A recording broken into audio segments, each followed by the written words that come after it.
ఆదిత్య హృదయం తెలుగు స్తోత్రం చదివితే అందుకునే ప్రధాన ప్రయోజనాలు. ఇది సూర్య భగవానుడిని ఆరాధించే శక్తివంతమైన మంత్రం.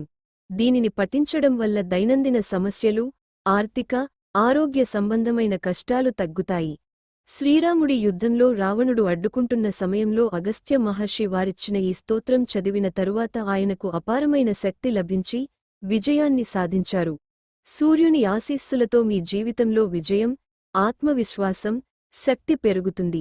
జాతకంలో సూర్యగ్రహం ప్రతికూల ప్రభావాలు చూపినప్పుడు ఈ స్తోత్రం పఠించడం వల్ల మంచి ఉపశమనం లభిస్తుంది. ఆదివారం రోజుల్లో ఆదిత్య హృదయం చదవడం పాపాల నుండి విముక్తి, శాప నివారణ మరియు ఉద్యోగ ప్రాప్తికి దోహదకరం. ధైర్యం, శక్తి, ఆరోగ్యం మరియు సుసంపన్నతలో పెరుగుదల కలుగుతుంది. ఆదిత్య హృదయం చదివేందుకు ఉత్తమ సమయం సూర్యోదయం, సూర్యుడి ఉదయము నుండే సుమారు 1 గంటలోపు ఉంటుంది. ఈ సమయం సూర్యుని శక్తిని అత్యంత గ్రహించగల సమయం కాబట్టి ఆ సమయంలో చదవడం శ్రేయస్కరం. మరియు ప్రత్యేకంగా ఆదివారం రోజు ఈ స్తోత్రాన్ని చదవడం చాలా ఫలవంతమైనది.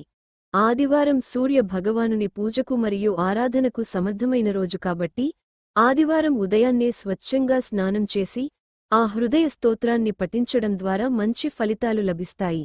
పఠన సమయంలో శాంతి, మర్యాద కలిగిన స్థలం మరియు హృదయపూర్వక ఉన్నచోట చదవడం